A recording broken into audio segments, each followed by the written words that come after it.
আসসালামু আলাইকুম প্রিয় বন্ধুরা, আমার হাতে দেখতেছেন একটি লাল টকটকে একটি ফল।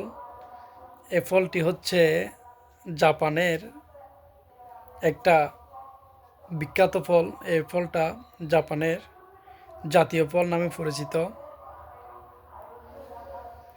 এই ফলটি দেখেন অনেক সুন্দর, এখনও খাইনি।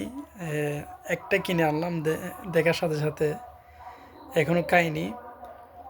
তো আপনাদেরকে কে দেখাবো, কে রিভিউ দিব আসলে এই ফলটা কেমন। এই ফলটা দেখতে কিন্তু অনেক সুন্দর লাগতেছে, দেখুন অনেক সুন্দর। কিন্তু এটা আমাদের দেশীয় ফল না, এটা হচ্ছে জাপানের জাতীয় ফল নামে পরিচিত। এটা কিন্তু দেখতে অনেক সুন্দর, দেখুন।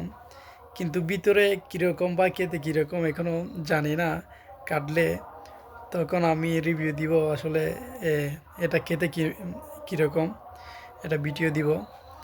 দেখুন লাল টকটকা, ভিতরে কেমন জানি না, ভিতরে বীজ আছে কি না তাও জানি না।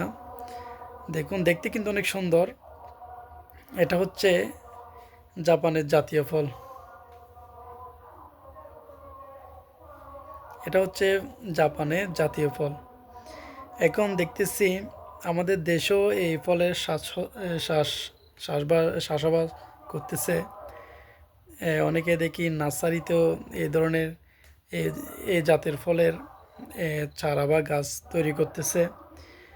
আসলে আজকে হঠাৎ আসার সময় দেখতেছি এই ফলটা বিক্রি করতেছে।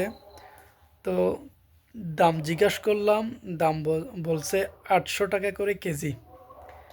তো আমি 800 টাকা করে কেজি না নিয়ে আমি বলতেছি আগে একটা নিয়ে দেখি। আমি একটা ওজন করে নিলাম। তো আমি রিভিউ দিব আসলে এই ফলটাকে আমি রিভিউ দিব। আহ, কেমন কেমন খেতে জানি না, দেখা যাক। ধন্যবাদ বন্ধুরা।